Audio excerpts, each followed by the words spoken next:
ആലോചിച്ച് നോക്കണം. ഒരു അള്ളാഹുടെ മാർഗത്തെ ദഅവത്ത് ചെയ്യാൻ വേണ്ടി 10 രൂപ സംഭാവന കൊടുക്കോ? ഇല്ല. ആ രീതിയിലുള്ള യാതൊന്നുമില്ല. നേരെ മറിച്ച് അതുകൊണ്ട് ഫ്ലക്സുകൾ വെച്ച് 1000ങ്ങളും 2000ങ്ങളും വെച്ച് പന്തയങ്ങൾ വെച്ച് ഇപ്പോ വളരെ കൃത്യമായി പത്രങ്ങളിൽ പരമ്പര തന്നെ കൊടുത്തിരിക്കും. ഇപ്പൊ കുറച്ച് ദിവസമായിട്ടുള്ളൊരു സംഭവമാണ്. എല്ലാ പത്രങ്ങളിലുണ്ട്. ഏറ്റവും കൂടുതൽ പ്രത്യേകിച്ച് മലപ്പുറം ജില്ലക്കാരുടെ ഫുട്ബോൾ ആവേശം.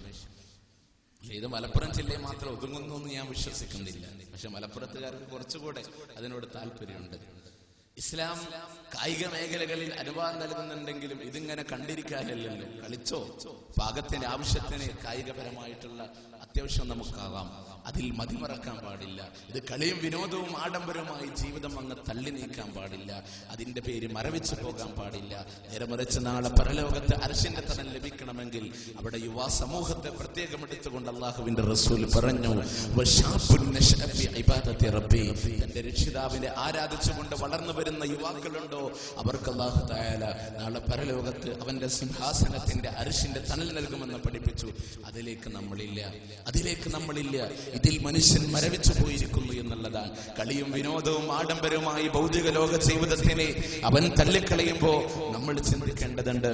അള്ളാഹു പറഞ്ഞു, മനുഷ്യ ഇങ്ങനെ മതിമറക്കാനൊന്നുമില്ല. നിന്റെ ജീവിതം എന്താ? മനുഷ്യന്റെ ജീവിതം എന്താ? അള്ളാഹു പഠിപ്പിച്ചു. അതേ ആയത്തിലൂടെ പറഞ്ഞു മനുഷ്യരോട് അവരുടെ ജീവിതം എന്താണെന്ന്. കമസലി ഉയ്സിൻ അജബൽ കുഫാര നബാതുഹു സുമ്മ യഹീജു ഫതറാഹു മുസ്ഫറാ സുമ്മ യകൂനു ഹുതാമാ. അത് പുതുമഴയത്ത് മുളച്ചതായ സസ്യം പോലെയാ. കമസലി ഉയ്സിൻ, ഒരു മഴ പോലെയാണ്. അജബൽ കുഫാര നബാതുഹു, ആ പുതുമഴയത്ത് സസ്യങ്ങൾ മുളച്ചു വരുമ്പോ കർഷകർ പോലും അത്ഭുതപ്പെട്ടു പോകുന്ന രംഗമാണ്. ആ സസ്യം ഇങ്ങനെ വളർന്നു വന്നാൽ പിന്നീട് അതിനൊരു മഞ്ഞ നിറം ബാധിക്കാനുണ്ട്. ഒരു കാറ്റടിച്ചു വന്ന് വീശുന്നതോടുകൂടെ ആ സസ്യം പരിപൂർണമായി നുരുമ്പി പോകുന്ന പോലെയാണ് മനുഷ്യ നിന്റെ ജീവിതം എന്ന് അല്ലാഹു സുബ്ഹാനഹു വ തആല ഖുർആനിലൂടെ പഠിപ്പിക്കുമ്പോ തന്റെ മാതാവിന്റെ ഗർഭാശയത്തിൽ നിന്ന് മടക്കി പിടിച്ച കൈകളുമായി നൂലിന്റെ വശമില്ലാതെ കരയാൻ മാത്രം മതിയെന്ന രീതിയിൽ ഭൂമി ലോകത്തേക്ക് പിറന്നു വീണ മനുഷ്യനല്ലേ. പിന്നീട് അവൻ എഴഞ്ഞു നടക്കുന്ന അവന്റെ ക്രൗളിംഗ് സ്റ്റേജും കഴിഞ്ഞുകൊണ്ട് പിന്നീട് മുട്ടി നടക്കുന്ന പ്രായം കഴിഞ്ഞ് യൗവനം കഴിഞ്ഞ് ബാലത്തിന്റെ പടികളിലൂടെ അവൻ കടന്നു വന്നവന്റെ മധ്യവയസ്കതയും കഴിഞ്ഞു പോകുമ്പോ പിന്നീട് അവനൊരു വാർദ്ധക്യം വരാനുണ്ട്. ആ സസ്യത്തിന് മഞ്ഞ നിറം ബാധിക്കുന്ന പോലെ മനുഷ്യ നിനക്കും വാർദ്ധക്യം വരാനുണ്ട്.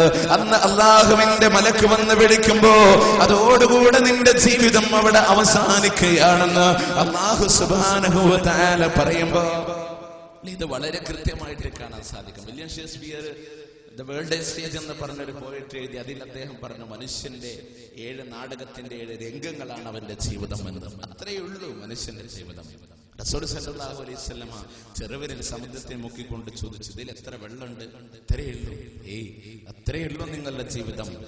ബാക്കി വിശാലമായി കിടക്കുന്ന അനന്തസാഗരം അത് മുഴുവനും നാളെയുടെ ജീവിതമാണ്.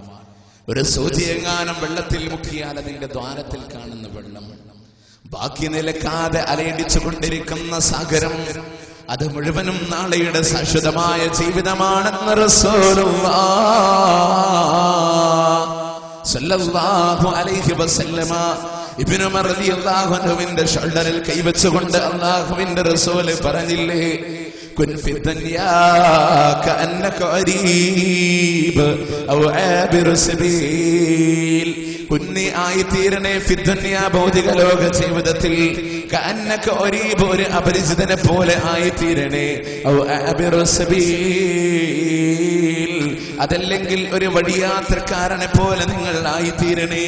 എന്തുകൊണ്ട് നബി സല്ലല്ലാഹു അലൈഹി വസല്ലം ഇങ്ങനെ പറയാനുള്ള കാരണം, ഒരു വഴിയാത്രക്കാരൻ അവന്റെ യാത്രക്കിടയിൽ ഒരു ടെന്റ് കെട്ടുമ്പോ അത് ശാശ്വതമായി ചിന്തിക്കണം എന്ന ഉദ്ദേശത്തോട് കൂടെയാണോ? അല്ല, മറിച്ച് ഒരു ദിവസത്തിന്റെ അവന്റെ രാത്രിയുടെ അന്നത്തെ അന്ത്യം മാത്രമാണ് അവൻ ഉദ്ദേശിക്കുന്നതെങ്കിൽ അന്ന് രാത്രി കഴിച്ചു കൂട്ടണമെന്ന് മാത്രമേ മനുഷ്യൻ ഉദ്ദേശിക്കുന്നുള്ളൂ എന്നതുപോലെയാണ് നിങ്ങളുടെ ഇഹലോക ജീവിതം എന്ന് അങ്ങനെ കാണാൻ പാടുള്ളൂ എന്ന് റസൂലുള്ളാഹി സ്വല്ലല്ലാഹു അലൈഹി വസല്ലം പഠിപ്പിച്ചു. അതുകൊണ്ട് ഭൗതിക ലോക ജീവിതത്തിൽ മരിക്കുന്നതിന് മുമ്പ് ഒരു തയ്യാറെടുപ്പ് നമുക്ക് വേണം. അല്ലാഹുവിന്റെ മലായികത്തുകൾ വന്ന് വിളിക്കുമ്പോൾ ഒരു വിശാലമായ ഒരു യാത്ര പോകാൻ വേണ്ടി കാത്തിരിക്കുക. ടിക്കറ്റ് മുൻകൂട്ടി ബുക്ക് ചെയ്യണ്ട, അല്ലെ വസ്ത്രം പാക്ക് ചെയ്യേണ്ട ആവശ്യമില്ല, വാഹനം മുൻകൂട്ടി ഏൽപ്പിക്കേണ്ട ആവശ്യമില്ല. ഒരു യാത്ര പോവുക, പിന്നീട് തിരിച്ചു വരണോ വേണ്ട, അങ്ങനത്തെ ഒരു യാത്രക്ക് വേണ്ടി കാത്തിരിക്കുമ്പോൾ നമുക്ക് കൊണ്ടുപോകാനുള്ള സാദ്, അല്ലെ സാധാരണ ഗൾഫിലേക്ക് പോകുന്നവർ പാക്ക് ചെയ്ത ഭക്ഷണം കൊണ്ടുമ്പോ നമുക്ക് ആ ഭക്ഷണമല്ല വേണ്ടത്, ആ ഭക്ഷണമല്ല വേണ്ടത്. ഈജിപ്ത് ഭരിച്ചിരുന്ന ഫറോവമാരെ പോലെ അവരുടെ കൂടെ വാളും പരിചയം ഭക്ഷണം കൊണ്ടേ നമ്മളെ മറവ് ചെയ്യുന്നില്ല. നാം ചെയ്യുന്ന പ്രവർത്തനങ്ങളുമായി നമുക്ക് പോകണം. അതിനെന്ത് വേണം? ദുനിയാവിൽ വെച്ച് നമ്മൾ പ്രവർത്തിക്കണം. ഭൗതിക ലോക ജീവിതത്തിൽ നമ്മൾ പ്രവർത്തിച്ചാലേ ശരിയാവുകയുള്ളൂ. നമ്മുടെ ആരാധനാ രംഗങ്ങളിൽ, നമ്മുടെ സാമൂഹ്യ സേവന രംഗങ്ങളിൽ, അതുപോലെ തന്നെ നമ്മുടെ ഭൗതിക ലോകത്തിന്റെ മുഴുവൻ പ്രവർത്തനങ്ങളിലും അതിനു വേണ്ടിയിട്ടുള്ള ആരാധനാലയങ്ങൾ നമ്മൾ ശ്രദ്ധിക്കുന്നുണ്ടോ?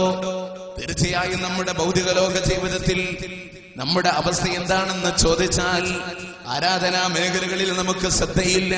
പലപ്പോഴും വീട്ടിൽ വെച്ചൊന്ന് നമസ്കരിക്കാലോ, അല്ലെ? അങ്ങനെ കുറെ ആളുകളുണ്ട്, നിസ്കരിക്കുന്നുണ്ടല്ലോ, അത് മതി, മറ്റവർക്ക് അതുമില്ല. സാധാരണ പറയലുണ്ട്, അള്ളാഹു നിസ്കാരം 50 പിന്നെ മുഹമ്മദ് നബി റെക്കമെൻഡ് ചെയ്തിട്ട് 5 തേകഞ്ഞൊരു 3 നീ അത് ഇല്ലാണ്ടാക്കി എന്ന് പറയും. അങ്ങനത്തെ ഒരു അവസ്ഥ ഉണ്ട് മനുഷ്യന്. അങ്ങനത്തെ ആളുകളുണ്ട്. ഇനിയിപ്പോ ചേകന്നൂരിനെക്കാളും കഷ്ടമായിട്ട് ഒക്കെ കൂടെ ഒന്നിച്ച് കോഴി ചക്രവർത്തന പോലെ ഒന്നിച്ചൊരു നിസ്കാരം അവസാനം വന്നിട്ട് ഇതൊന്നുമില്ല. സമയബന്ധിതമായി നിങ്ങൾക്ക് വേണ്ടി നിർണയിക്കപ്പെട്ട നമസ്കാരം ഉണ്ടോ? ഇതൊന്നും നമ്മൾ കേൾക്കാത്തതിന്റെ കുറവല്ല, നമ്മൾ പഠിക്കാത്തതിന്റെയും കുറവല്ല.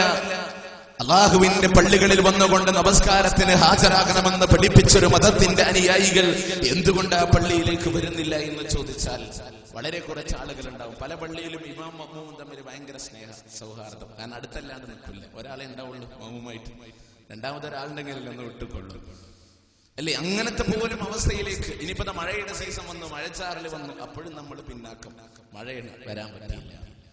അടോ നമ്മളൊന്നും കേൾക്കാത്തതിന്റെ കുറവില്ല. അല്ലാഹുവിന്റെ റസൂൽ സല്ലല്ലാഹു അലൈഹി വസല്ലമയുടെ അടുക്കലേക്ക് അബ്ദുല്ലാഹ് ഇബ്നു ഉമ്മി മക്തൂം എന്ന് പറയുന്ന അന്ധനായ സഹാബി കടന്നു വരുന്ന ഒരു രംഗമുണ്ടല്ലോ.